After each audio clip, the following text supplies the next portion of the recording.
Oui, Luc Bigy.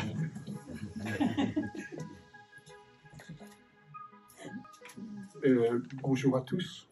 Bonjour. Alors, ce que j'entends, c'est que y a des, vous avez vu des choses, des détails et des atmosphères. Autrement dit, là, on avait deux atmosphères, on a eu des couleurs, on a eu des sourires, on a eu des choses très fonctionnelles sur ce qui marche et ce qui ne marche pas. Et autrement dit, vous avez vu du singulier, de l'unique, du spécifique. Or, la science ne répond pas à la question du singulier et de l'unique. La science, c'est la science des grands nombres qui ne répond qu'aux mécanismes globaux et comment les grandes lois organisent l'ensemble de l'univers. Par contre, l'astrologie, elle, va répondre et questionner cette question de l'unique, unicité du thème astrologique et le grand unique, c'est-à-dire la notion du sens, la notion de Dieu. On pourrait dire, en suivant ce que disait Rudyard, que l'astrologie est aux mathématiques ce qu'est le monde, la réalité subjective et la réalité objective, une grille de décodage. On sait tous que les mathématiques permettent de décoder le monde réel, mais on voit ce que ça crée. Ça crée de la physique, ça crée de la chimie, ça crée de la biologie. Ça crée en réalité un monde profondément utilitariste, matérialiste et pauvre en joie. On voit bien que le capitalisme ne se réjouit personne, même si tout le monde court après. Par contre, la lecture astrologique va répondre, en répondant à l'unique dans les deux sens du thème, c'est-à-dire au spécifique et à la question du grand sens, va contrebalancer en réalité cette vision du monde très pragmatique, en lui insufflant quoi? En lui insufflant du sens, en lui insufflant de la poésie, en lui insufflant entheos, de l'enthousiasme. Donc, si vous faites de l'astrologie, vous voyez que l'enthousiasme que ça crée d'entrer dans les grands schèmes de sens qui sont représentés par le thème astrologique. Entheos, ça veut dire en Dieu, littéralement. Entheos. Et en y insufflant également de la profondeur, le sens de l'acte juste et une connexion, on verra pourquoi, ce que j'ai appelé le grand tapis cosmique, c'est-à-dire le grand monde du sens. Donc, pourquoi c'est important de faire de l'astrologie? Parce que ça contrebalance, en réalité, le monde pauvre en joie que nous connaissons et utilitariste que nous connaissons dans notre vie ordinaire. L'astrologie est, au monde subjectif, ce que sont les mathématiques et la réalité objective. Comme d'autres systèmes, je ne fais pas une apologie de l'astrologie, mais tous les systèmes qui nous mettent en relation avec le symbolisme, comme la mythologie, en relation avec les synchronicités directes, comme les tarots, comme le yiking, comme, pourquoi pas, la lecture dans le mar de café. Ne rigolez pas, quand j'étais un jour en Turquie, quelqu'un m'a fait la lecture dans le mar de café, on était 4-5, ça a impressionné tout le monde. Donc, il existe des systèmes qui parlent du monde du sens. Alors, pourquoi c'est important de connaître les systèmes qui parlent du monde du sens? Simplement parce que ça évite de prendre une opinion pour une vérité absolue. Et ça évite de sombrer dans les idéologies qui sont simplement des systèmes de croyances collectives. Donc, lorsqu'on a une carte géographique du monde du sens, telle que l'astrologie peut nous la représenter, à ce moment-là, on peut entrer dans son exploration avec une autre logique, évidemment, une logique de résonance et pas une logique de raisonnement comme en science. Vous savez que la science n'explore que ce qui est mesurable, quantifiable et répétable. Or, l'astrologie s'adresse évidemment à la personne en particulier, autrement dit, ça n'est pas mesurable, les valeurs, les enthousiasmes ne sont pas mesurables. Elles ne sont pas répétables parce que chaque événement est unique et chaque thème est unique, et ce n'est pas quantifiable parce qu'évidemment, on ne pèse pas un bonheur ou une tristesse. Donc c'est dans ce monde-là que nous amène l'astrologie et qui, encore une fois, est une contrebalance au monde incroyablement sophistiqué, compliqué, technologique et scientifique dans lequel nous vivons. Alors, pour aller un peu plus loin dans cette démarche, je voudrais prendre une autre métaphore. Nous avons deux yeux. Nous avons deux yeux. Or, pour voir le monde, nous avons un œil qui voit le monde dans sa dimension utilitaire, organisée, et nous avons un œil qui voit le monde dans sa dimension poétique. L'œil droit étant lié au soleil et l'œil gauche étant lié à la lune, comme vous le savez. mais c'est cette double lecture solilunaire qui va donner de la profondeur au rêve. Si on n'a pas les deux lectures, évidemment, soit on est uniquement dans le champ mystique, métaphysique et parfois un peu décollé du monde, et si on est uniquement dans l'œil utilitariste, évidemment, on fait carrière, et vous savez que la carrière, c'est aussi un trou dans lequel on peut creuser sa tombe. Donc, faites attention. Donc, voilà. Alors, pour aller plus loin dans le champ astrologique, je voudrais mettre en exergue un certain nombre de choses. La première chose, c'est que, bien sûr, chaque thème est unique, de même que chaque visage est unique, de même que chaque couleur est unique. Alors, il y a aussi des lieux de passage, en fait, entre le monde de la matière et le monde invisible. Ces lieux de passage, c'est par exemple la musique. La musique est mathématique, mais elle porte des états de conscience. La couleur, comme dans l'œuvre d'art, la couleur est chimique, mais elle porte aussi des impressions. Ou même la température. La température, c'est une agitation d'électrons, d'atomes, mais elle crée aussi des sensations de chaud, de froid, c'est-à-dire d'enthousiasme ou de frein, Jupiter ou Saturne. Donc vous voyez qu'il y a des espaces frontières. Alors, ce que fait l'astrologie, elle est au-delà de la frontière, en fait. On va pas, un thème n'est pas quelque chose comme une couleur et une musique, mais c'est des éléments psychiques qui sont au-delà de la frontière, donc qui explorent ce monde du sens. Alors, pour explorer ce monde du sens, bien sûr, il faut s'interroger sur qu'est-ce que le sens? C'est quoi le sens? Alors, on peut définir, ou en tout cas envisager, 3 sens du sens. Le premier sens, c'est le sens qui est construit. On peut construire du sens. Les panneaux de circulation routière, c'est le sens qui est construit. Voilà, il y a telle forme qui veut dire stop, on s'arrête, etc. Ça marche très bien. Le deuxième sens du sens, alors il ne s'exclut pas, évidemment, il se complémente. Le deuxième sens du sens a été mis en évidence à ma connaissance, par Sri Aurobindo, où il disait, au fond, dans l'histoire de l'univers, il y a eu 3 grandes émergences. Au moment de la singularité initiale, précisément sur le lieu du Big Bang, où toutes les équations s'effondrent. Donc même là, même en science, le singulier n'est pas compréhensible par les lois de la physique. On a une essence, Big Bang, on a une essence de l'espace, du temps et de l'énergie. Donc 3 grandes fondamentaux de notre existence qui sont mis en place. Beaucoup plus tard, deuxième émergence, celle de la vie biologique sur Terre. Et puis, un peu plus tard, émergence de la conscience à travers Homo sapiens, donc la conscience du sens. Donc, dans cette logique-là, le sens était en germe dès le Big Bang, dès l'origine de l'univers, et il s'est progressivement révélé au fur et à mesure de son histoire. Alors ça, c'est important. Pourquoi c'est important? Parce que si cela fonctionne, ça veut dire qu'on est co-créateur de l'univers. Autrement dit, à chaque fois qu'on clarifie une signification, qu'on symbolise, c'est-à-dire qu'on fait passer le monde extérieur dans le monde intérieur de nos significations, de notre existence consciente, on participe à l'évolution de l'univers. Donc faire un thème astrologique, c'est révéler du sens et c'est lui permettre d'accomplir le prochain pas dans son processus d'évolution. Donc nous avons tous ici, en tant qu'astrologues, une responsabilité par rapport à l'accompagnement de l'évolution globale du système dans lequel on se trouve. Plus on clarifie du sens, plus on va dans le sens de l'histoire. Et puis la troisième hypothèse, la troisième possibilité, c'est la posture d'Hegel, où il parlait de la transcendance du sens. C'est-à-dire on vit tous dans un monde d'information.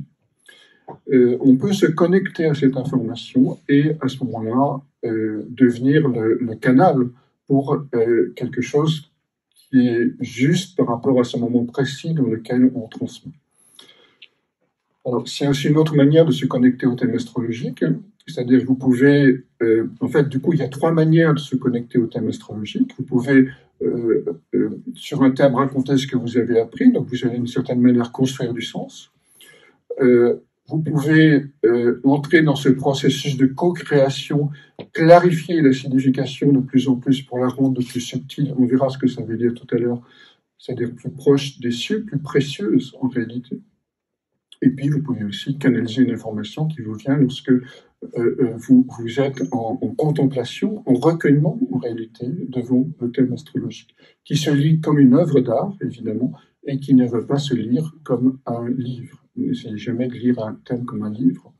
En appliquant des recettes, ça ne fonctionne pas. Simplement, il faut se mettre dans la position de recueillement intérieur qui nous permette de cueillir la pomme de connaissance qui vient surgir au moment même de l'interprétation. Donc, de mon point de vue, c'est important d'avoir cette renaissance du sens en mémoire, en conscience, lorsqu'on fait un thème astrologique. Alors, la deuxième chose importante, ou la troisième, je ne sais plus, c'est qu'on appartient tous à un fond commun, à un champ unitaire, à un champ de conscience et un champ d'information unitaire. Et que, pour le comprendre, c'est facile en astrologie.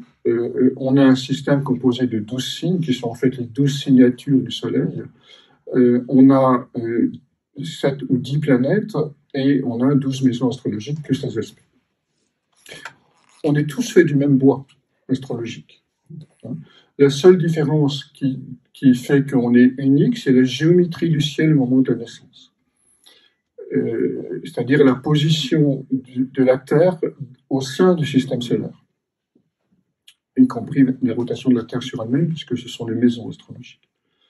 Et donc, pourquoi je vous parle de ça? Parce que c'est important de garder en permanence la connexion avec le champ unitaire pour ne pas tomber dans l'individualisme et ne pas confondre individuation et individualisme ou développement personnel. Le développement personnel va mettre l'accent sur comment je peux, moi, au mieux vivre mon thème. L'individuation sansoumienne va mettre l'accent sur comment, moi, en tant que sujet, je peux de plus en plus m'ouvrir au tapis cosmique, au fond unitaire, qui fait qu'on est tous faits du même bois, de la même structure des 12 signes, des 12 maisons, des 7 planètes, ou des 10 planètes. Pourquoi c'est important de garder en permanence ce contact avec le champ unitaire, et l'astrologie est un outil merveilleux pour comprendre les différentes facettes, l'organisation en termes de sens de ce champ unitaire, parce qu'au fond, ça évite les guerres et les conflits. Dès qu'une partie se coupe de son unité profonde, elle entre en conflit avec les autres pour des raisons de suprématie.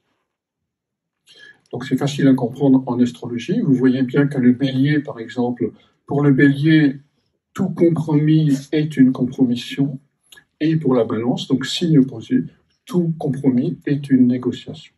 Et ils ont tous les deux la certitude absolue d'avoir raison. Donc la merveille du système astrologique, c'est que ça permet de dessiner une géographie du monde du sens et de considérer que les contraires ne sont pas des contradictions, mais une conjonction des opposés qui crée le dynamisme de notre histoire personnelle et de l'histoire collective. Ça, c'est évidemment un point important. Donc plus on intègre le sens du zodiaque, alors, je vous l'ai fait pour l'axe bélier-balance, mais on peut le faire évidemment pour tous les axes. Plus on intègre le zodiaque, plus on développe une tolérance, mais pas une tolérance fondée sur une éthique, ni sur une éthique donc personnelle, ni sur une morale collective, ni sur une nécessité de vivre ensemble, mais une vraie tolérance fondée sur la compréhension que les différences, les contraires, sont des points nécessaires pour que tout le système de l'univers puisse évoluer et se transformer. Et ça, c'est un des grands apports de l'astrologie. Donc ça nous amène à ne plus juger, à sortir de la question du jugement. Mais attention, ne pas juger, ça veut pas dire ne pas évaluer. Évaluer, littéralement, ça veut dire donner de la valeur à. Donc vous pouvez évaluer un plan de conscience, vous pouvez évaluer une attitude, etc. Mais ça ne veut pas dire la juger, ça veut dire voir là où elle se trouve et comment lui permettre de s'élever vers plus près des cieux, comment devenir plus précieuse, comment s'élever vers des choses de plus en plus subtiles.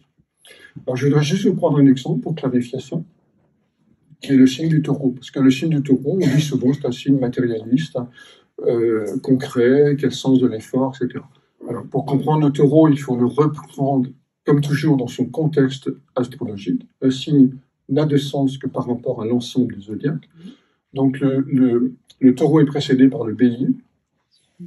Donc, vous voyez qu'il possède en lui la puissance vitale du bélier. Et donc, le principe, l'archétype, on verra les archétypes tout à l'heure, l'archétype qui est derrière le bélier, c'est la puissance, c'est la vie, c'est la puissance vitale. Et l'archétype qui est derrière le taureau, c'est la matière. Donc, entre parenthèses, Bélier-Taureau, ça signe déjà l'ensemble du zodiaque, puisqu'entre deux, vous avez juste Gémeaux, Cancer, Lion, Vierge. En fait, les autres signes sont les moyens de créer du lien entre l'esprit et la matière, entre le Bélier et le Taureau. Donc, vous sentez tout de suite que le travail du taureau, du coup, si on le voit comme ça, c'est-à-dire à la fois la puissance du taureau parce qu'il enduit la vitalité du bélier, mais la lourdeur de la matière. Donc tout son travail, ça va être de soulever progressivement les puissances de la matière pour les monter jusqu'au ciel, pour les subtiliser de plus en plus. Donc vous avez à la fois la figure du taureau qui est dans la lenteur, voire dans l'obstination parce qu'elle est encore encombrée, ou plutôt plus exactement, elle cherche à incorporer la matière pour exister, donc le sens de la possession, ce rapport pré-rationnel au monde, très, très sensuel, très, très concret. Mais au fur et à mesure que les énergies deviennent de plus en plus subtiles, on va avoir quelqu'un qui va commencer à penser le rapport au capital, le rapport au monde, le rapport à la matière, comme Karl Marx, hein, qui était taureau. Ça ne s'invente pas, hein, quelqu'un qui est taureau, qui a écrit le Capital. Et ensuite, vous aurez d'autres personnages qui ont vécu encore cette dimension du taureau à un niveau plus subtil. Pourquoi? Parce qu'ils ont fait le retournement des énergies du taureau, c'est-à-dire le détachement. Le grand travail du taureau, c'est passer du désir à l'aspiration, c'est-à-dire transformer le feu du bélier qui s'exprime dans la matière comme puissance d'accaparation et de possession, pour le retourner vers le ciel en inspiration pour aller vers l'Unus Mundus, vers les essences. Et à ce moment-là, on a des personnages comme Teilhard de Chardin. Teilhard de Chardin qui était taureau et qui était un grand mystique chrétien. Vous avez aussi le curé d'Ars, Saint-Jean-Marie Vianney. Donc tous ces gens qui ont retourné l'énergie taureau vers les dimensions de la beauté et du sens. Et vous avez également, si la tradition est exacte, le Bouddha, puisqu'il serait né au moment d'une pleine lune de taureau et décédé au moment d'une pleine lune de taureau. Donc vous voyez qu'un signe peut être lu à plein de niveaux de conscience, à plein de niveaux de subtilité. Et à ce moment-là, la lecture astrologique consiste à montrer comment polir la perle de sens que chacun d'entre nous est, représentée par son thème astrologique, pour la rendre de plus en plus translucide à la présence de l'esprit. Donc il n'y a pas un signe qui est plus spirituel, plus évolué qu'un autre. Il y a juste des gens, des personnes qui sont plus proches de leur nature profonde que d'autres. Donc là encore, c'est un apport de l'astrologie qui permet de sortir du schéma de compétitivité, de concurrence, de compétition, simplement parce que quand chacun d'entre nous est différent et que c'est légitimé par le thème astrologique, l'objectif n'est plus d'être comme les autres et d'entrer en compétition pour arriver le premier sur la ligne d'arrivée. C'est d'être au plus proche de nous-mêmes pour que chacun d'entre nous puisse être cette perle qui va refléter le nom de Dieu. Je vais vous l'écrire comme ça.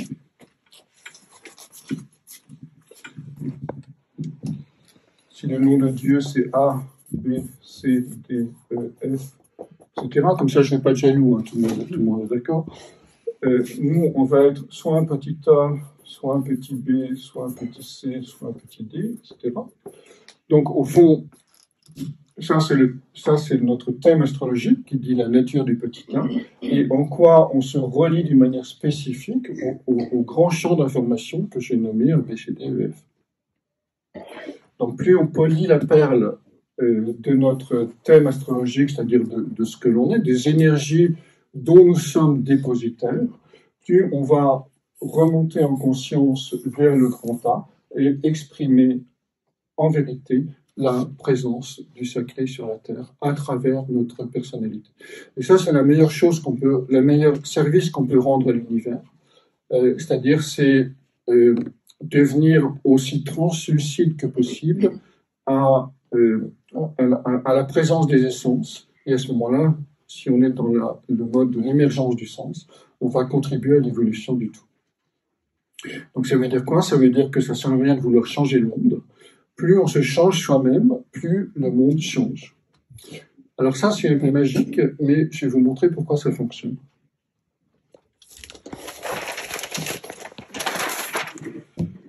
Aristote distinguait deux causes, deux causalités. Il parlait d'une causalité efficiente et d'une causalité formelle. Alors, la causalité efficiente, elle a pris toute la place, hein, puisque c'est la causalité classique, c'est-à-dire j'appuie sur un bouton, il y a de la lumière qui apparaît, je fais tomber un domino, toute la série des dominos s'effondre, je tape dans un ballon, le ballon rebondit, etc. Donc, cause à effet, en fait, aujourd'hui. Mais il y a une autre forme de causalité qui explique très bien l'astrologie. C'est la causalité formelle. Alors, juste sur un exemple, si je dessine un triangle équilatéral, vous savez que dans un triangle équilatéral, tous les angles font 60 degrés. Et la loi veut que l'ensemble des angles d'un triangle fasse 180 degrés. Donc si je transforme ce triangle en triangle rectangle, j'ai juste changé un angle ici. Je suis passé de 60 à 90. Ben, il se trouve que tous les autres angles doivent s'ajuster, doivent s'adapter. Il n'y a pas de causalité directe, en fait.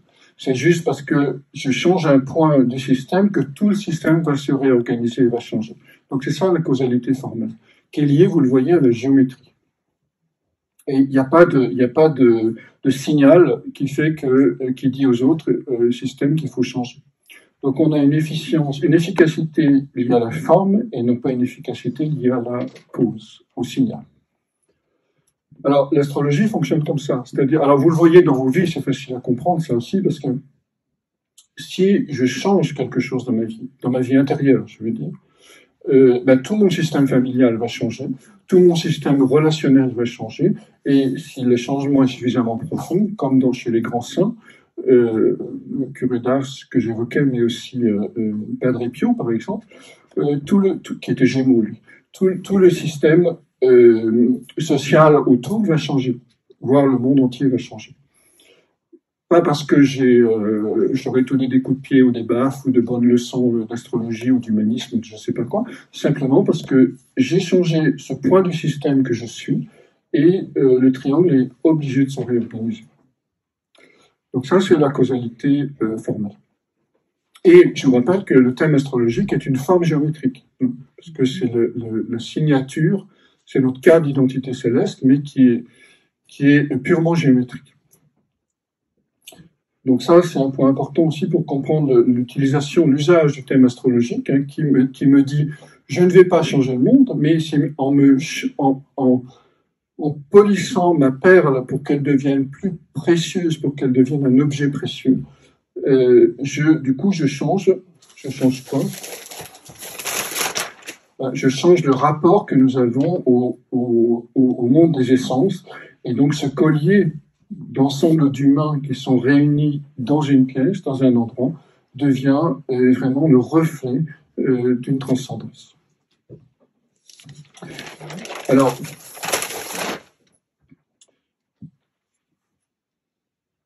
avant de continuer là-dessus, je voudrais venir sur l'autre usage du thème astrologique. Là, on est dans une verticalité du thème, c'est-à-dire la vision astrologique permet en fait un travail spirituel. Mais on peut aussi aller dans une horizontalité du thème, en voyant que nous sommes tous, chacun d'entre nous est une bulle de sens, définie d'une manière très précise par le thème astrologique, et que ces bulles de sens dialoguent en permanence avec d'autres bulles de sens. Donc c'est très utile en synastrie, hein, par exemple en comparaison de thème, ou en relation de couple, ou en relation amicale, puisque le thème va nous dire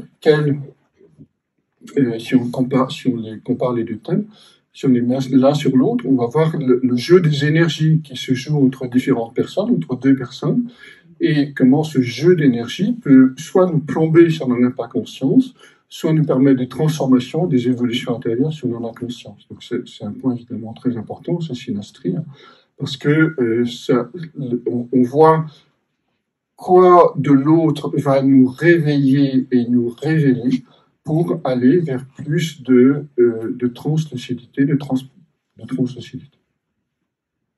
Et inversement, pour l'éducation des enfants, c'est évidemment quelque chose d'essentiel aussi, puisque, en fait, on dit souvent il faut aimer tous les enfants pareils, ce qui est une absurdité sans nom.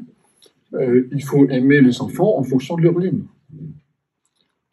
Puisque la lune, dans un thème, c'est l'espace, c'est là où on se sent en sécurité. À chaque fois qu'on va mal, on va se réfugier dans la lune, dans notre thème astrologique. Regardez où se trouve votre lune en signe en maison, vous verrez que quand vous avez besoin de sécurité, vous allez retrouver votre lune. Donc, pour éduquer un enfant qui a justement cette période lunaire de l'existence, hein, où on a besoin de sécurité pour gagner confiance en soi, si vous avez une lune, si l'enfant a une lune bélier, lorsque vous partez, vous pouvez lui expliquer que c'est une nouvelle aventure et que c'est vachement bien et qu'il va découvrir plein de choses nouvelles.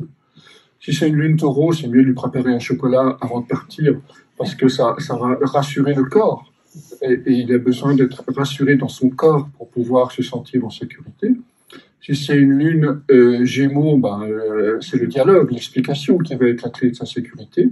Si c'est une lune Cancer, évidemment, il va jamais quitter le foyer, mais il va partir avec vous en voyage. Mais donc le fait de partir avec vous en voyage, c'est de rester dans le même cocon. Donc c'est ça qui va le rassurer, c'est d'être dans ce lien d'intimité, de confiance avec ses parents, etc., etc., etc. Donc l'éducation, donc c'est important de regarder où se trouve votre lune dans votre thème astrologique et de ne pas aimer l'enfant avec votre lune, mais avec sa lune à lui. Donc, d'où l'importance, évidemment, de faire ce travail de connaissance de géographie du monde du sens pour pouvoir y répondre. Donc, moi, je reviens toujours au zodiaque quand je fais de l'astrologie, parce qu'en fond, c'est la base de tout. Le zodiaque, c'est à la fois la base des maisons, puisque c'est un système analogique, c'est la base des planètes, puisque chaque planète émet d'un signe, et c'est la base des aspects, puisque si vous comprenez que le bélier et les gémeaux sont en sextile, vous comprenez le sens du sextile. Du coup, je vais quand même prendre deux métaphores. La première, c'est une qui est proposée par Liz Green, que je trouve très, très, très juste. Le thème ressemble à une pièce de théâtre. Les signes, c'est l'atmosphère du théâtre. Est-ce que c'est une dramatique? Est-ce que c'est une comédie? Donc, dramatique, vous allez avoir du côté du Scorpion, par exemple. Comédie, vous allez aller voir du côté des Gémeaux, par exemple, parce que c'est comment on appelle ça? Une comédie romantique, vous allez avoir du côté de la Balance, etc. Les planètes, c'est les acteurs. Il y a celui qui fait la loi, Saturne, il y a celui qui prend tout l'espace, Jupiter, il y a celui qui blablate, Mercure, etc. Je le fais au niveau basique, hein, mais vous pouvez les monter. Il y a les aspects, c'est la manière dont les acteurs échangent entre eux. Alors, il y a ceux qui se regardent en chien de faïence, hein, c'est les oppositions. Il y a ceux qui sont comme larrons au foire, c'est les trigones. Il y a ceux qui se bisbillent en permanence parce que, voilà, rien ne va jamais, c'est les carrés, etc. Et puis, les maisons, c'est le lieu du théâtre. Est-ce que c'est une cuisine, un premier étage d'une maison, un jardin, etc. Donc, vous avez cette métaphore qui permet de bien comprendre le sens du système astrologique. Alors, je vous invite à explorer une autre métaphore, qui est plus du côté du grand A, du grand B, du grand C, du grand D. Là, c'est la métaphore du petit A, du petit B, c'est-à-dire de la personne. L'autre métaphore, c'est de dire, au fond, les signes, ce sont les mers du globe. Il y a la mer Noire, la mer Morte, la mer Rouge, la mer Atlantique, etc. Donc, c'est un océan fluide. C'est des qualités d'énergie qui circulent en permanence, mais qui n'accrochent rien. Les planètes, c'est les vagues, c'est les crêtes de cet océan. C'est-à-dire, c'est les points de manifestation, d'expression du signe. Les maisons, c'est la côte. C'est-à-dire, c'est comment ce grand océan, avec ses grandes vagues, va façonner les événements, va façonner la matière, va façonner le réel. Et enfin, les aspects, ce sont les vents. C'est-à-dire comment ces planètes vagues vont être poussées par la houle ou par les grands vents. Ça, c'est la vision d'en haut, c'est-à-dire du champ d'information, avant qu'il ne se différencie dans la personne qui joue son propre cinéma et qui est prisonnière de son propre théâtre. Donc, je vous ai proposé deux métaphores, une métaphore sur le plan du développement personnel. Il faut jouer sa vie au mieux avec les outils qu'on a.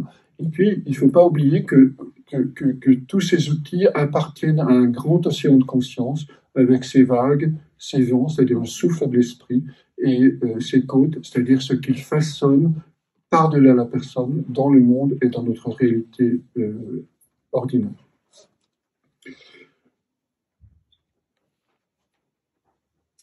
Je voudrais mettre l'accent sur un autre point, qui est le rapport interne-externe.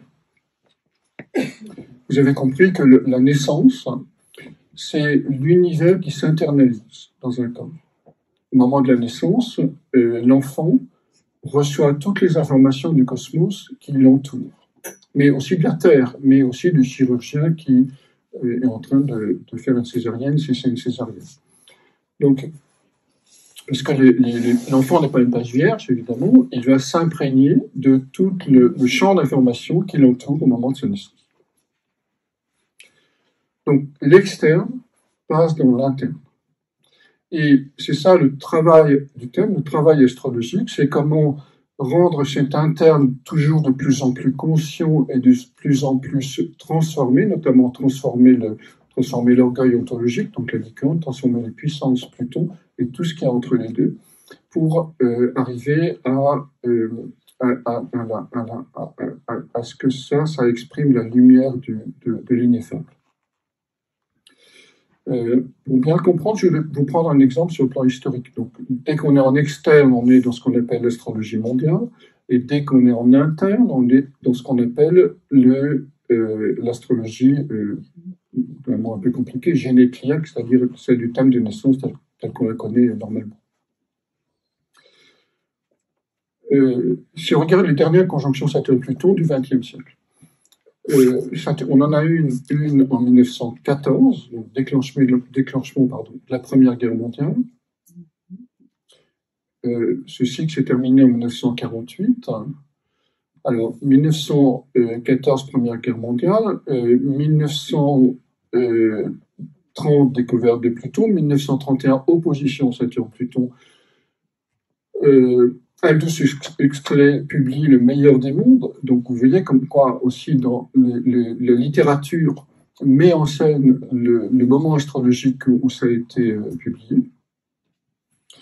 Et 1933, Hitler envoie au Reichstag 272 députés, bref, il prend le pouvoir en Allemagne. Donc, et 1939, carré Saturne-Pluton, déclenchement de la Deuxième Guerre mondiale, qui s'est terminée au procès de Nuremberg en 1947. Donc on voit bien ici comment les puissances plutoniennes ont envahi le monde et comment Hadès a réclamé son lot de sang et de sacrifices, et comment tout ça a été géré par le droit. Parce que le nazisme, pour la première fois dans l'histoire, a introduit le droit pour gérer le massacre. Saturne-Pluton. Et ça a été réglé par le droit également au procès de Nuremberg en 1947. 1948, naissance de l'État d'Israël. Donc Israël est complètement sur le rythme des cycles Saturne-Pluton. 49, création de l'OTAN, avril 49. Donc on voit bien que la nouvelle conjonction Saturne-Pluton va poser de nouveaux problèmes. On voit bien qu'aujourd'hui, l'extension de l'OTAN aux frontières de la Russie pose un vrai problème. En tout cas pour les Russes. Donc je reviens à mon cycle Saturne-Pluton. 49, création de l'OTAN, c'est-à-dire d'un système structuré militaire qui veut prendre le pouvoir sur le monde. L'opposition, c'était en 1973-74.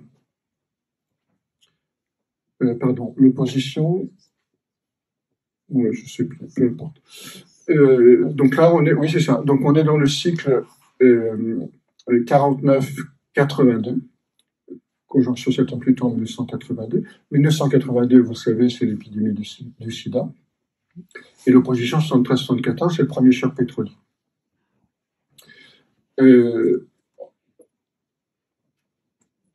c'était en balance en 1982. Donc, qu'est-ce qui s'est passé? C'est les relations humaines qui ont été blessées par la maladie, hein, autrement dit, la liberté sexuelle prônée dans les années 60 a été complètement bloquée par cette conjonction.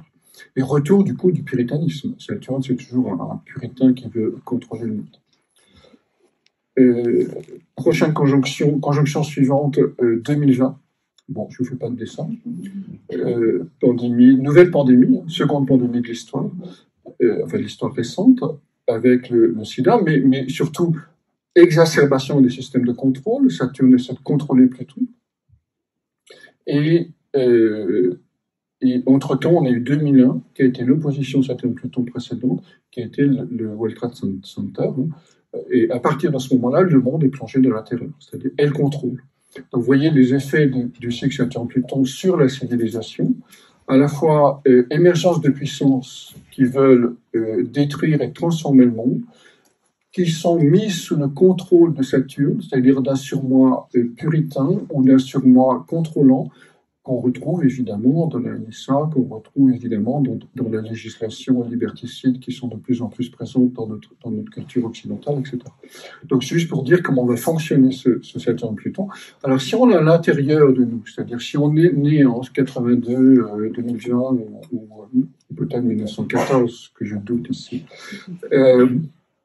ou 48, on a pour tâche intérieure d'affiner ces puissances saturno-plutoniennes pour que dans l'avenir de notre futur collectif, elles ne soient pas aussi barbares. Parce que d'un côté, on a le barbare et de l'autre, on a le contrôle du barbare. Donc, on est bien avec ça. Donc, que va faire celui qui a Saturne-Pluton dans son thème astrologique? Tout son travail va consister à entrer dans ce processus de transformation du vieil homme en nouvel homme. Puisque Saturne, c'est la peau, c'est les os, c'est l'homme qui est structuré à un niveau de conscience mais qui refuse de bouger.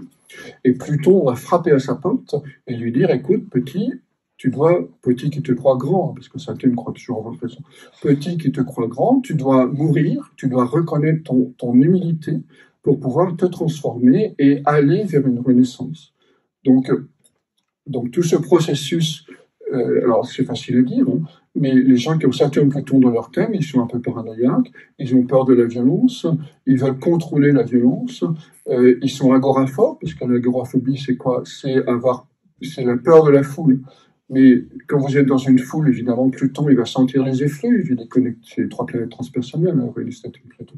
Donc il est connecté au collectif dans la dimension de la puissance du collectif. Donc on comprend qu'ils sont agoraphobes. Et que Saturne va vouloir contrôler tout ce système.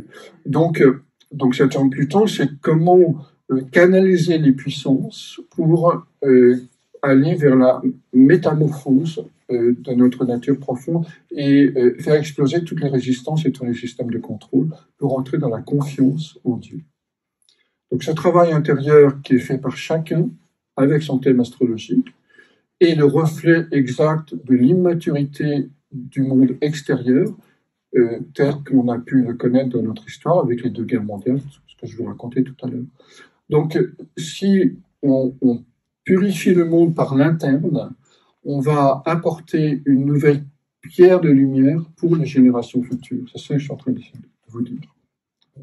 Donc ce point est évidemment important et qu'on n'est pas simplement dans le thème psychologique, c'est-à-dire j'ai des angoisses, Saturne-Pluton, je cherche à les contrôler, comment je vais faire, etc. Non, on rend service à l'humanité à chaque fois qu'on fait ce genre de travail. Alors tout ça, pour vous dire quoi? Tout ça pour vous dire qu'au fond, on ne peut qu'il existe un modèle du monde qui permet de comprendre tout ce que je viens de vous raconter. Ce modèle du monde a été développé par Wolfgang Pauli, donc un des fondateurs de la mécanique quantique, en collaboration d'abord en tant que patient avec Carl Gustav Jung et après dans une conversation épistolaire qui a duré pendant 28 ans, c'est-à-dire jusqu'à la mort de Pauli. Ce modèle est le suivant.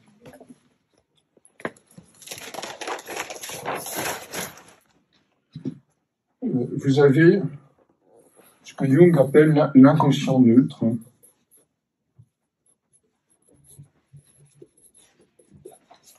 L'inconscient neutre, c'est ce que j'ai appelé le tapis cosmique tout à l'heure, c'est-à-dire ou ce qu'on pourrait appeler aussi un nuage d'inconnaissance, le monde de l'unité, le monde du mystère, tout ça, c'est des mots synonymes, qui est au-delà de l'espace et du temps. Ça, c'est un point important.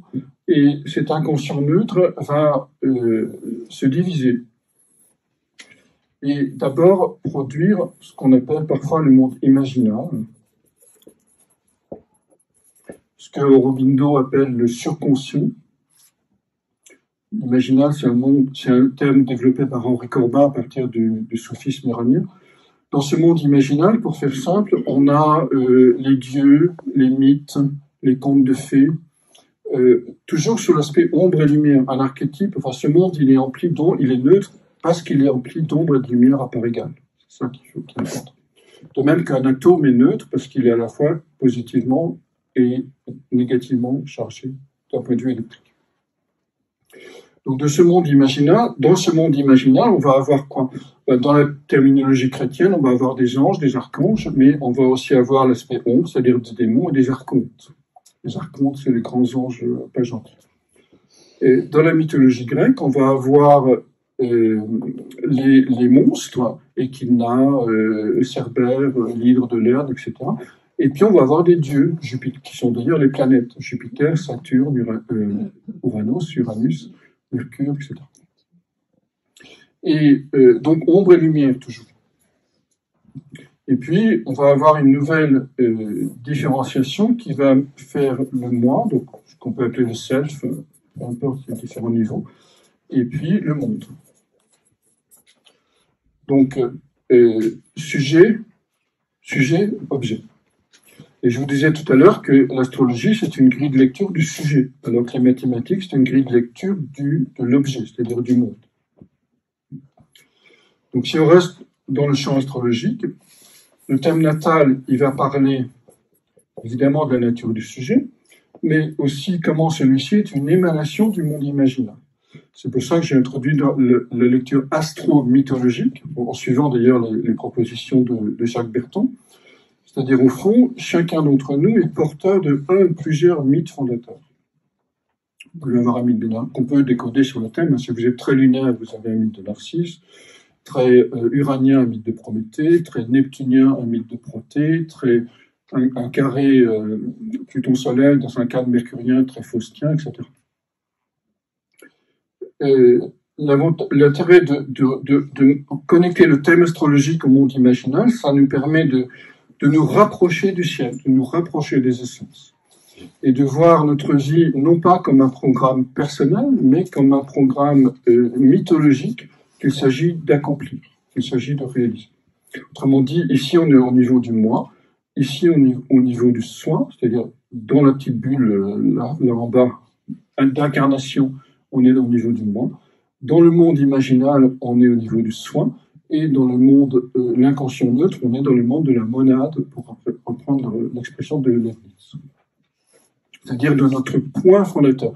Alors, dans le thème astrologique, la monade est donnée par la licorne aussi. Le mythe de la monade est donné par la licorne aussi. Le mythe du monde imaginal est donné par la planète ou l'agencement des planètes dominantes. Et puis, le schéma de vie dans le champ psychique est donné par l'ensemble du thème ici. Donc, vous voyez que le thème, c'est quelque chose qui va nous permettre, dans un travail spirituel, de contacter le monde des grandes forces signifiantes qui organisent notre réalité, et puis de révéler notre mythe fondateur, c'est-à-dire le point de jonction que nous avons dans le monde, dans l'inconscient neutre. Et on peut aussi lire le thème, bien sûr, au niveau horizontal. Alors là, vous avez l'événement. Pourquoi vous avez l'événement ici? Alors, Régis Dutheil, qui était un physicien qui travaillait à l'Institut Louis de Broglie, disait « L'astrologie est un système de synchronicité permanente ». Ça veut dire quoi? Une synchronicité, c'est quoi? Une synchronicité, c'est une relation non causale, c'est une relation qui porte sur le sens entre deux chaînes causales indépendantes. On reprend la définition précise que donnait Jung. Et il donnait l'exemple suivant. Un jour, il réfléchissait à ce que c'est que la nature de l'air des poissons. Ça arrive, hein? Il se promène, il sort, il se promène pour marcher, et puis il est sur un sentier, et puis il voit un poisson devant lui, mort, un vrai poisson mort, qui a été perdu sans doute par un charretier ou un poissonnier qui passait par là et qui l'a laissé tomber de sa chariote. Donc évidemment, il n'y a pas de relation causale, ce sont deux chaînes causales indépendantes. Le fait que Jung pense au poisson, qui décide de sortir chez lui, d'aller marcher, ça n'a aucun rapport avec la vie du marchand de poissons. Et inversement, le fait que le marchand de poissons il décide d'aller de chez lui au marché pour vendre ses poissons, ça n'a aucun rapport avec la vie de Jung. Pourtant, à un moment donné, dans l'univers, il y a une rencontre entre la méditation de Jung et le poisson qui est sur le sol. Donc c'est une coïncidence qu'on dit signifiante parce qu'elle porte sur le sens. Donc ne confondez pas les choses qui sont les synchronicités et les choses synchrones. Les choses synchrones, c'est les choses qui arrivent en même temps, il y en a plein, mais les synchronicités, c'est les choses qui arrivent en même temps et qui portent sur le sens. Et donc, qu'est-ce qui s'est passé ici? Il s'est passé que Jung a envoyé une information dans l'inconscient neutre et que l'inconscient neutre a retransmis cette information dans le monde objectif. Simplement pourquoi? Parce que les archétypes sont psychoïdes. On va prendre l'archétype poisson, du signe du poisson, puisqu'on est là-dessus. Il appartient à l'inconscient neutre, c'est-à-dire il est à la fois ombre et lumière. Vous savez que le poisson en astrologie, c'est à la fois Dieu et diable, il peut faire le meilleur ou le pire. Mais on va dire l'archétype poisson peut se manifester dans une forme qui est le poisson réel, qui devient le symbole du coup de l'archétype, et puis dans une psyché qui est la méditation de Jung. Et lorsque dans une méditation profonde, Jung pense au poisson, il envoie l'information à l'inconscient neutre, qui lui va le matérialiser dans le monde physique. Et du coup, on a cette rencontre, cette synchronicité entre l'un et l'autre. Donc, ce que je suis en train de vous dire, c'est que les archétypes, arché veut dire principe en grec. Les archétypes ne sont pas seulement des éléments qui organisent la psyché, des forces organisatrices du psychisme, c'est aussi des forces organisatrices du monde physique. Là, Jung est très clair là-dessus, il dit qu'ils sont psychoïdes, c'est ça que ça veut dire. Et du coup, ça veut dire que par l'intermédiaire de l'inconscient neutre, au-delà de l'espace et du temps, on est en contact permanent avec ce qui se passe dans le monde extérieur, dans le monde des événements. Et donc, c'est cette relation que met en évidence les synchronicités. Et donc, je vous rappelle que l'astrologie est un système de synchronicité permanente entre l'état du ciel, la géométrie du ciel, et la géométrie psychique et la géométrie psychique, c'est-à-dire entre l'événement, le système solaire astronomique, et l'événement intérieur, le thème astrologique. Alors, du coup, on peut faire de l'astrologie. J'évoquais tout à l'heure le fait qu'on pouvait faire de l'astrologie en remontant vers les essences. On peut aussi faire de l'astrologie en allant vers les événements. Et donc, du coup, tout ça, c'est très légitime. Puisque prédire, entre guillemets, on va voir ce que veut dire la prédiction, prédire un événement, c'est établir une relation entre le moi et le monde. Et donc, révéler du sens à travers l'événement. Mais là-dessus, j'ai quand même deux remarques. La première, c'est que lorsqu'un événement surgit, dans nos vies, ça veut dire que le sens n'a pas été métabolisé. Le sens n'a pas été conscientisé. Le sens n'a pas été intégré. Et que l'événement est simplement là pour nous dire, écoute, mon petit, il y a quelque chose que tu n'as pas vu, et l'événement est une pierre blanche qui te signale ça, et donc qui t'amène à une transformation. Évidemment, tout ce qui est psychosomatique rentre dans ce cadre. Mais aussi les rencontres, les briques qui nous tombent sur la tête si on se promenait sous un échafaudage, l'accident de voiture, que ça joue encore. Donc tout va être symbole, tout va pouvoir être symbolisé. Mais si on n'a pas fait la symbolisation, c'est l'événement qui nous arrive pour nous parler, lui symboliquement, de la nature de ce qu'on n'a pas compris dans nos vies intérieures, notre vie intérieure. Et le deuxième élément par rapport à la question de la prédiction, c'est que c'est plus facile de faire une prédiction, entre guillemets, a posteriori, après l'événement, que a priori. J'ai remarqué en astrologie. Ça Ça marche mieux. Hein. En astrologie mondiale, la même chose. Hein, je me suis cassé le nez là-dessus. Hein, c'est plus facile de dire Saturne-Pluton, opposition Saturne-Pluton, attentat des World Trade Center 2001, en 2002 qu'en 2009, qu'en 1999. D'accord. Simplement pourquoi? Parce que on peut percevoir l'énergie avec le thème astrologique, le transit, enfin tous les systèmes que vous connaissez. Donc comment le monde du sens, comment l'unus mundus, ce monde unitaire, unus mundus, on l'appelle comme ça aussi, ça veut dire le monde unitaire. Comment quel archétype descend de l'unus mundus, quelle force signifiante, quel principe organisateur arrive de l'unus mundus. Mais c'est très difficile de connaître vraiment la forme qu'il va prendre. Alors après, on dit oui, c'est un prix telle ou telle forme. Bien sûr, c'est un prix telle ou telle forme qui correspond à la nature astrologique de l'événement. Mais ça aurait pu en prendre une autre. Simplement, c'est un prix telle forme parce qu'on est dans tel contexte culturel, parce qu'on n'a pas symbolisé l'événement individuellement, collectivement, parce qu'on était aveugle en réalité. Donc la prédiction astrologique n'est pas le signe d'une clairvoyance, c'est le signe de notre aveuglement. Donc l'astrologie ne devrait pas faire de la prédiction, elle devrait faire de la prévoyance. La prévoyance, c'est quoi? C'est voir les énergies qui sont en jeu à tel moment de notre histoire, voir comment on peut les métaboliser pour éviter précisément le surgissement d'un événement, et comment du coup on peut être plus translucide. Alors, je reviens aussi sur ce terme de translucidité. J'avais remarqué que j'ai évité le mot de transparence. Parce qu'il y a un totalitarisme dans la transparence. Pourquoi il y a un totalitarisme de la transparence? Parce que les choses précieuses naissent dans l'obscurité et non pas dans la transparence. Le bébé, il va naître dans le ventre de sa mère. Les premières vies sur la Terre vont naître au fond des océans. Le projet que vous tenez à cœur a besoin de rester secret pour mûrir, pour grandir. Donc surtout éviter la transparence, c'est une catastrophe. Par contre, la translucidité, c'est quoi? C'est rejoindre les contraires.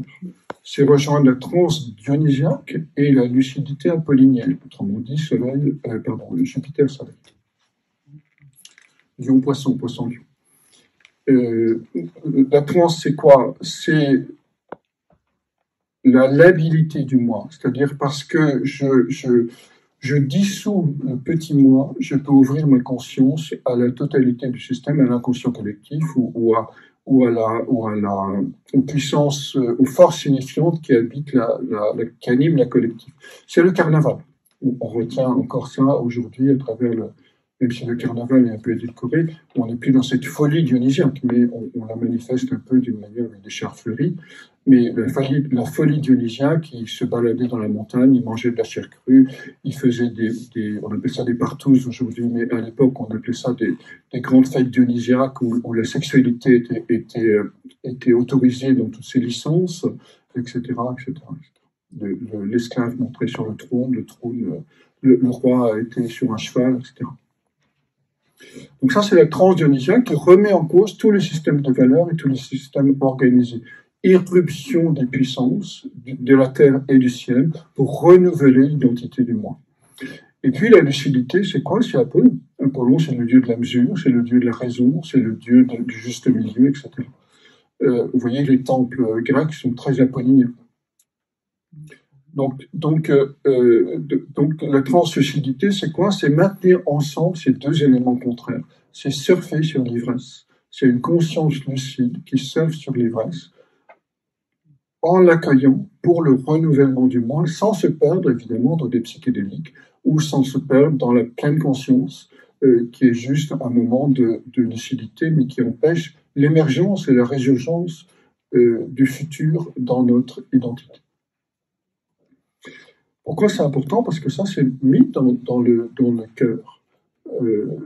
Puisque le cœur, notre cœur, est à la fois une coupe qui reçoit le son, c'est-à-dire la coupe, c'est le grand symbole de Dionysos. Vous savez, c'est celui qui a gagné les courses. On donne une coupe à celui qui a gagné la course. à pied, à vélo, à cheval, que sais-je encore. Donc la coupe symbolise l'ivresse de la puissance, la maîtrise de la puissance, des énergies. Et on donne une couronne de laurier, c'est la définition d'académicien, c'est celui qui a des couronnes de laurier, ou le baccalauréat, le lauréat du bac. C'est la même étymologie, donc à celui qui a élargi sa conscience, parce qu'il a fait des études, parce qu'il est reconnu comme étant quelqu'un de compétent à l'Académie de médecine, ou que sais-je encore. Donc, et ça, c'est aussi dans le cœur, parce que c'est la couronne. Ça s'appelle les coronaires, l'espace de la couronne. Donc, le cœur relie les contraires, il relie l'énergie de la coupe et la conscience de la couronne. Ça s'appelle le courage. Le courage, c'est le courage, quelque chose qui émane du cœur. Je vous parle sans le dire de Mars et du Soleil, ici, dans un thème astrologique. Et donc, pourquoi? Mais en réalité, le cœur, c'est quoi?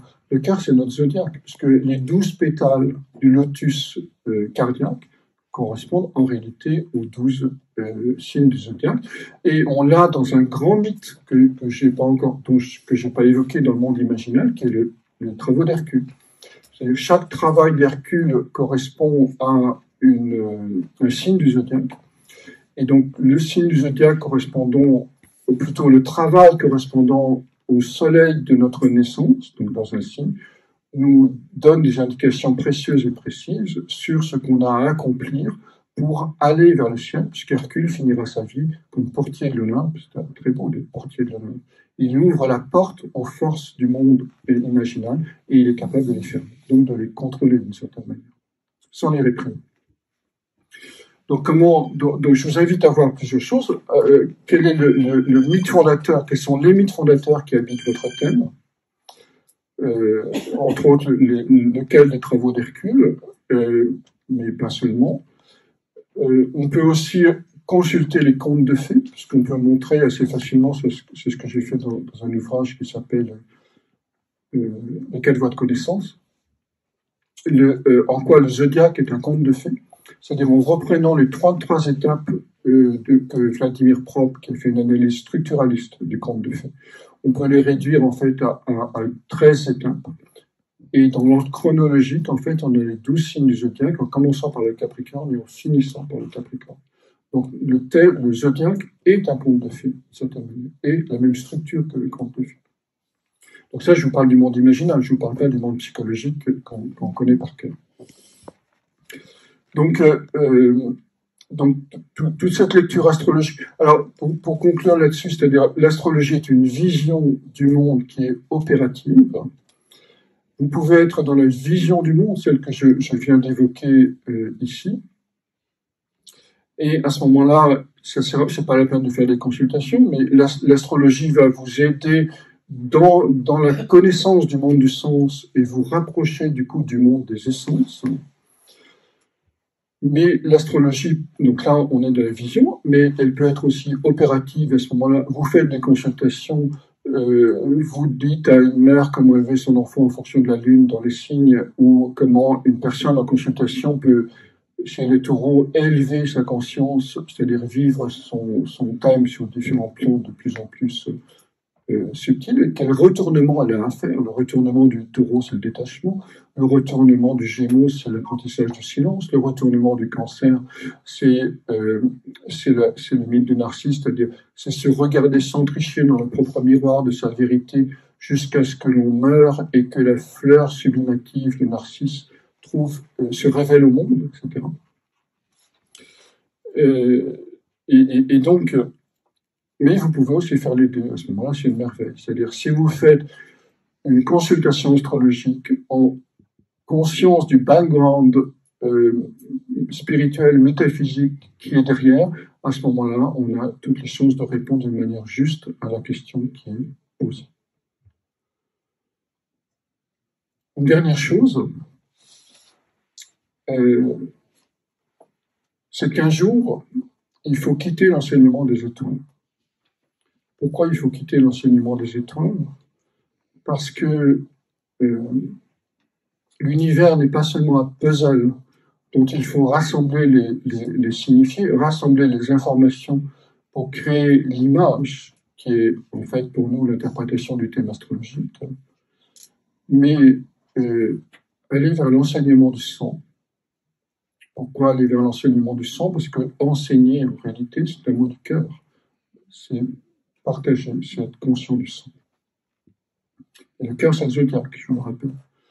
Donc, aller vers l'enseignement du sang, ça veut dire quoi? Ça veut dire concevoir que le monde n'est pas un puzzle dont il faut rassembler, construire une belle image pour comprendre son sens, mais aussi et surtout un mystère dont seule la conscience peut faire l'expérience. Et à ce moment-là, on rentre vraiment dans la profondeur du cœur et on quitte le champ des informations pour nous laisser de plus en plus pénétrer par l'inconscient net, par l'unus mundus, par le champ unitaire. Je vous remercie.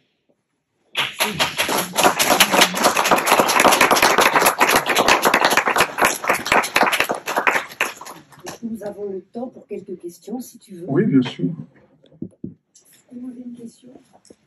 Alors, je débarque un peu dans l'astrologie, alors excusez-moi, parce que c'est plus intuitif ou en tout cas une grosse interrogation, mais vous avez répondu, je pense, ce matin, c'est sur notre pouvoir créateur. Et donc, parce que pour moi, il y avait une contradiction entre le pouvoir créateur, le parti divine que nous avons, et l'astrologie qui fige un peu quand même par un thème de naissance, des transits. Oh là là, je vais avoir un transit, qu'est-ce qui va se passer? Puis le mental qui se met en route. Et ça me gêne beaucoup. Et donc je me dis, mais bon, je renonce à l'astrologie, je préfère rester dans la confiance, dans le pouvoir créateur, tout en ayant bien sûr des repères, et bien sûr la lune, etc. Oui, vous avez raison. Tant que l'astrologie, tant que le thème astral est figé, et surtout s'il est figé à un seul niveau de lecture, on est planté. Pourquoi? Parce qu'en fait, il ne nous dit pas deux choses. Il ne nous dit pas comment on va évoluer, et il ne nous dit pas non plus quelle est notre fonction dans l'ensemble du système social, familial, etc. Donc, le thème, si vous voulez, je vais prendre une image, une métaphore. Le thème astral, c'est un peu comme une photographie qui n'est pas révélée encore au moment de la naissance. C'est-à-dire toute la lumière s'est imprégnée, vous savez, les anciennes photographies, pas le numérique. Toute la lumière s'est imprégnée sur une feuille argentée. Mais ça n'est pas encore révélé, c'est-à-dire on voit rien. Et la vie va consister, et l'interprétation astrologique va nous aider, la vie va consister à révéler cette image unique qui a été imprégnée dans notre corps, dans nos cellules au moment de notre naissance. Et donc la lumière, c'est la lumière qui va révéler l'image, et c'est la lumière de la conscience en fait.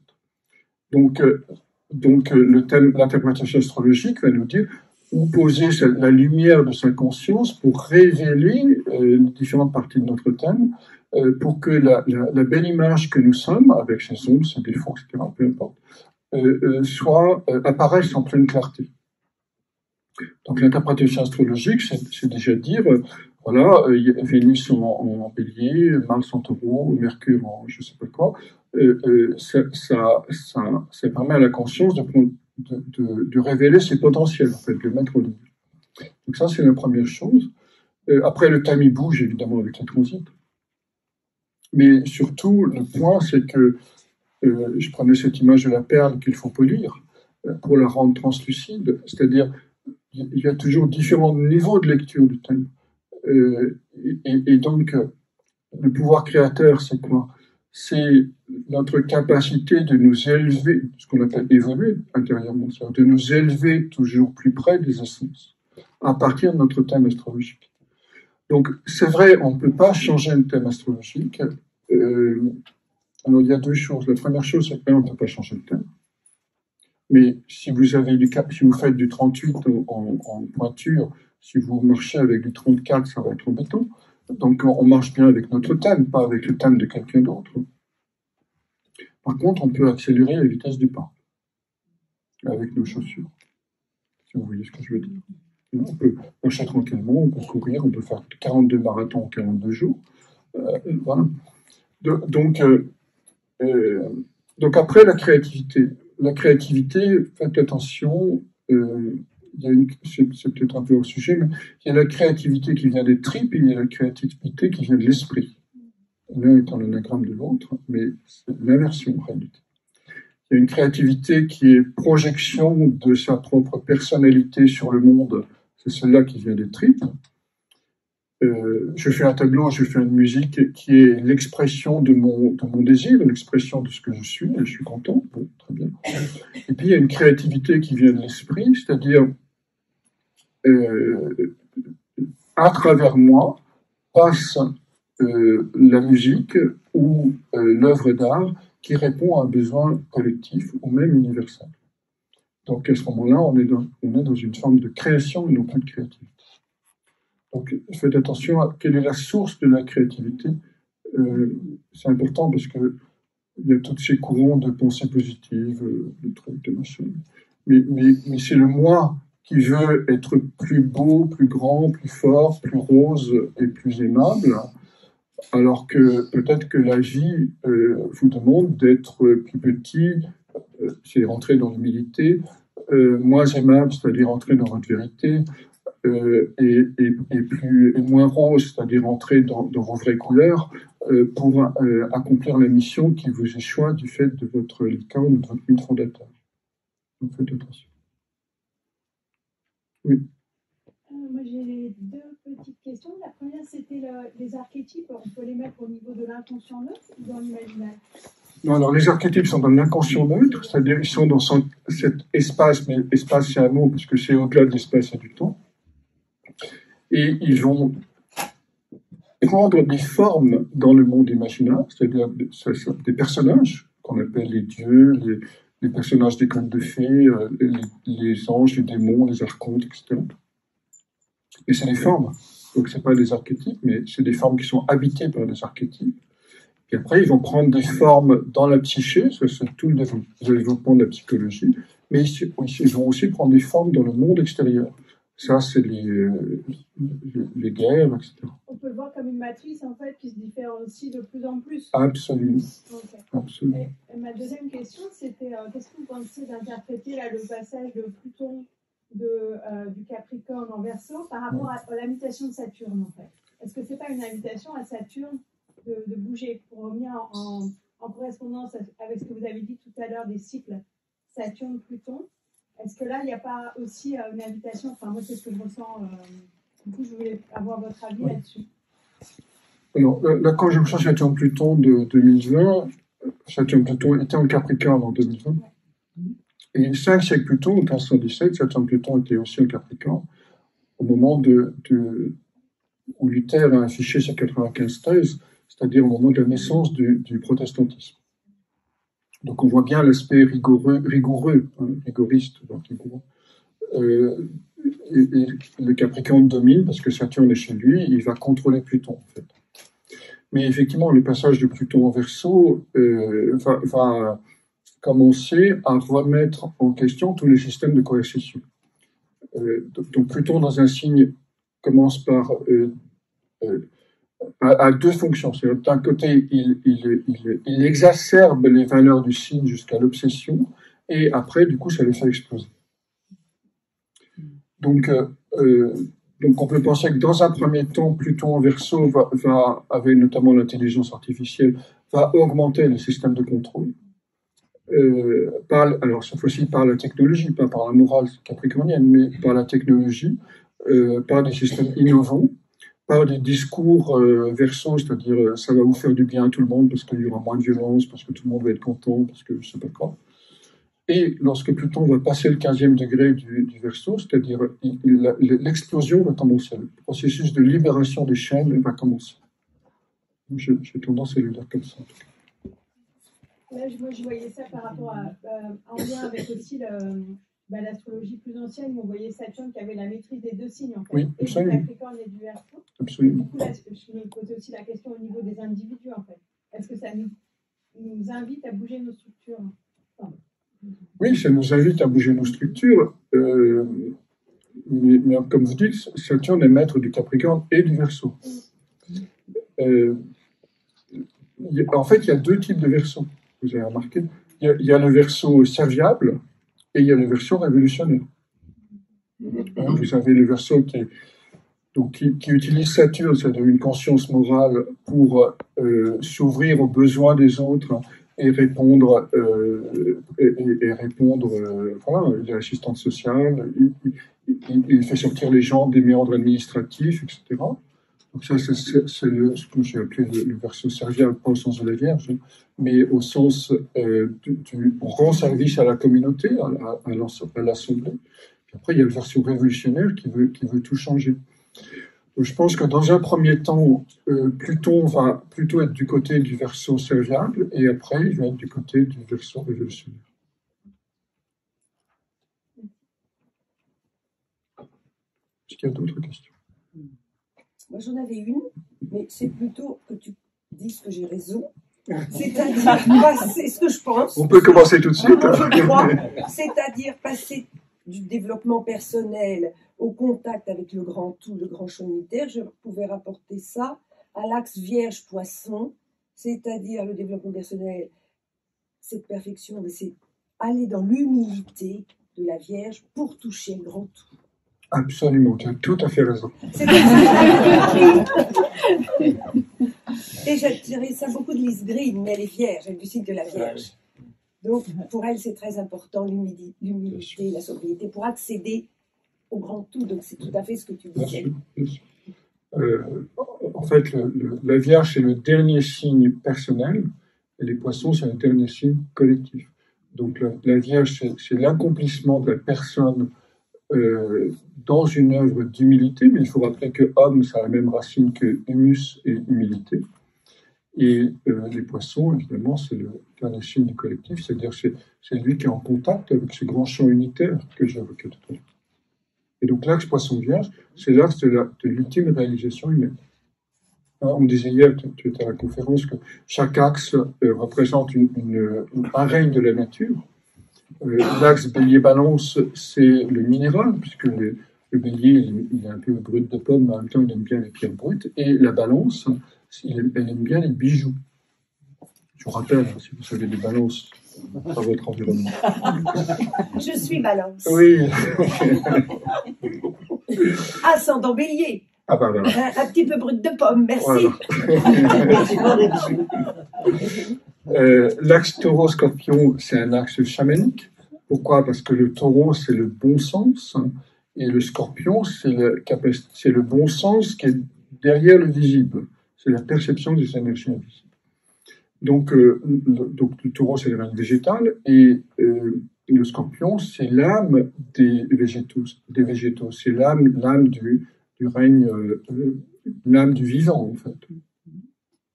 L'axe Gémeaux-Sagittaire, c'est l'axe animal. Le Sagittaire, ça parle de lui-même, puisque le signe est déjà lié au cheval.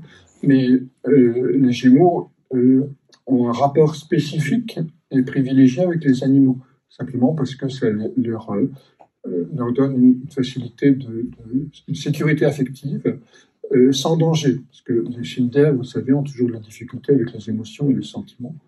Mais du coup, l'animal chez les Gémeaux va favoriser ça. L'axe Cancer-Capricorne, c'est l'axe humain. Porte des hommes en Cancer, nous disent les tablettes babyloniennes, porte des dieux en Capricorne. L'axe Lion-Verseau, c'est l'axe angélique. Le Verseau est souvent en contact avec ses anges, avec les mondes invisibles, avec ces dimensions un peu du monde imaginaire. Et le Lion, bien sûr, c'est le corps du Christ, c'est le Christ, c'est l'élan spirituel. En fait, c'est l'éveil c'est un axe d'éveil, l'axe Lion-Verseau. Éveil à la présence des mondes invisibles, parfois par la médiumnité, etc. Et éveil du cœur. Et enfin, l'axe Poisson-Vierge, c'est l'axe d'ultime réalisation de l'être humain, qui est donné évidemment par l'ère des Poissons, l'ère christique, et la Vierge, c'est la mère du Christ. Donc, vous avez littéralement dans le zodiaque l'évolution des différents règnes de la nature, y compris ceux vers lesquels nous devons aller, angélique et christique. Donc, faites attention, la Vierge, une lune en Vierge, c'est pas seulement quelqu'un qui est inquiète pour sa progéniture ou qui essaie de lui apprendre les mathématiques parce qu'il faut savoir raisonner. La Vierge, c'est la mère du Christ. Donc la lune en Vierge, c'est c'est être dans la pureté intérieure suffisamment grande pour que la sensibilité du cœur puisse s'épanouir. Donc c'est pour ça que je vous invite à lire un thème à la fois sur le plan psychologique. Enfin, il y a différents types d'astrologie. Il y a l'astrologie événementielle, l'astropsychanalyse, l'astropsychologie, l'astrologie évolutive, l'astrologie... Enfin, il y en a tellement, on en oublie, l'astrologie comment on dit, conditionnaliste, etc. Mais simplement, elles sont toutes valables, mais elles s'adressent à des niveaux de réalité différentes. Donc je vous invite à les faire toutes sans vous perdre dans aucune, parce que ça permet de répondre à des besoins différents selon le niveau de lecture. Bon, là, j'ai insisté sur l'astrologie qu'on pourrait qualifier d'imaginale, l'astromythologie, parce qu'on en parle peu, mais je voudrais juste vous dresser le grand tableau de ce que peut faire ce langage astrologique. Comme le langage mathématique, hein, il y a plein de champs différents que les mathématiques explorent, il y a plein de champs différents que l'astrologie, le langage astrologique peut explorer.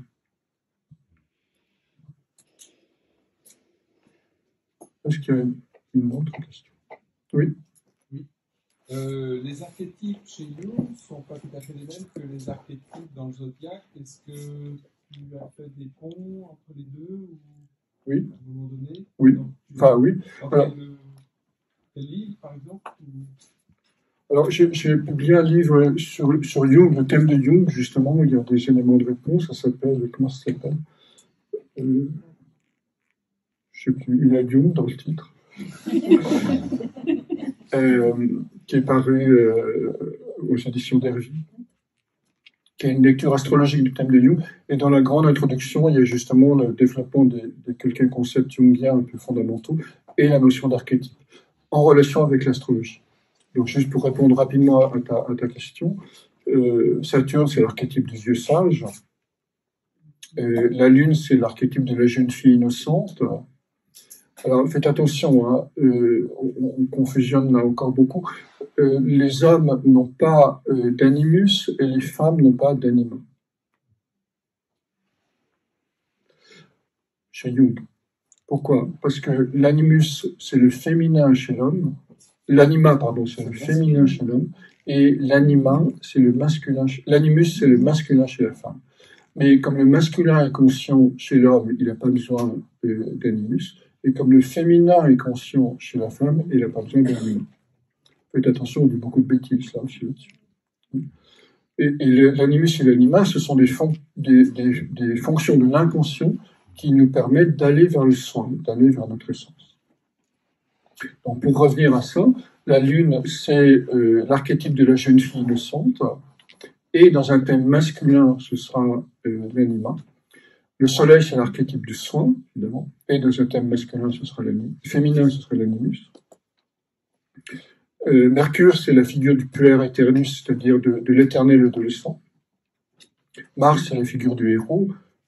Jupiter, c'est la figure du sage, etc. Donc oui, on a des correspondances entre les planètes et les archétypes, moins entre les signes du zodiaque et les archétypes, je pense, parce que, je vous rappelle, les planètes, c'est les vagues qui émergent du grand océan, donc elles sont en forme, elles ont déjà des formes en réalité. Après, le grand océan, c'est de l'ordre du mystère, donc c'est ce que je voulais évoquer dans ma conclusion, c'est-à-dire, pour explorer le monde du mystère, il n'y a que la conscience qui rentre dans le non-savoir et dans une profonde humilité, c'est-à-dire dans la labilité du moi, qui peut vraiment le contacter. Mais ça s'appelle le mysticisme, la sainteté, etc. Padre Pio n'a pas eu besoin d'astrologie pour devenir un saint, si vous connaissez un peu sa vie. Voilà. Et il avait un thème intéressant parce il est né au moment de la conjonction Neptune-Pluton en Gémeaux avec le Soleil entre les deux. Donc c'est la mise en lumière de Dieu et diable. De même, si vous regardez le thème de Sartre, il avait une conjonction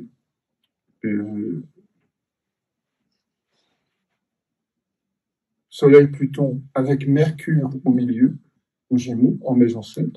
Et donc, pour écrire l'être et le néant, il faut bien avoir cette conjonction en Gémeaux. Vous suivez, hein, l'être du côté du Soleil, le néant du côté de Pluton, le tout mis en livre avec un Mercure Gémeaux. Et il a rajouté dans sa grande expression de sa structure thématique, l'enfer, c'est les autres, en maison 7.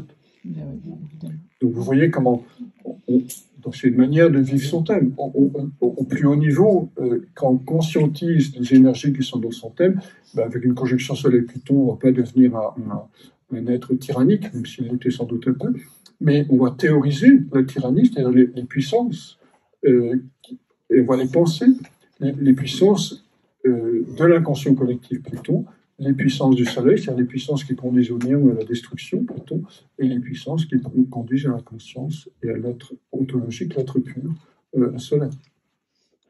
C'est pour ça que c'est important de voir qu'un thème, c'est pas une structure figée, et on peut toujours la monter par le haut, et on peut toujours la mettre en mouvement par les transits et les progressions. Donc un thème, c'est quelque chose de vivant, puisque le monde du sens bouge en permanence. C'était quoi la question? Les archétypes, oui. Est-ce que j'ai répondu à ta question? Oui ou non? Oui, le rapport avec les planètes, plus qu'avec les signes. Plus qu'avec les signes, parce que les signes, c'est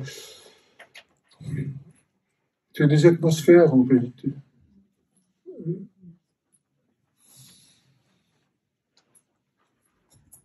Après, si vous avez, alors pour avoir un peu plus d'idées, si vous regardez la licorne, la lune noire moyenne dans les signes, vous touchez les archétypes des signes.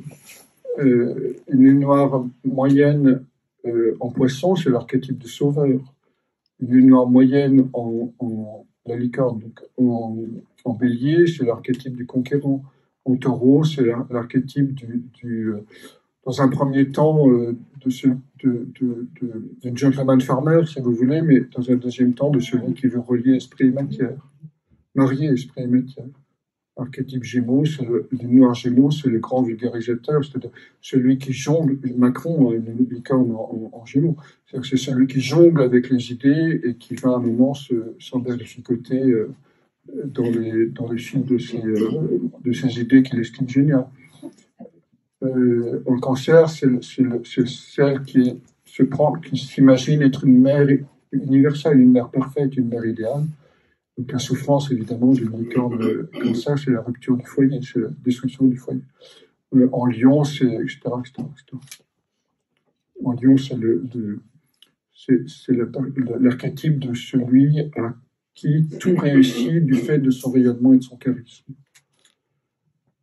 Donc, effectivement, la licorne dans le signe permet de toucher, je vous ai dit que c'était la monade dans le thème astrologique, c'est-à-dire le point d'essence de toutes nos incarnations.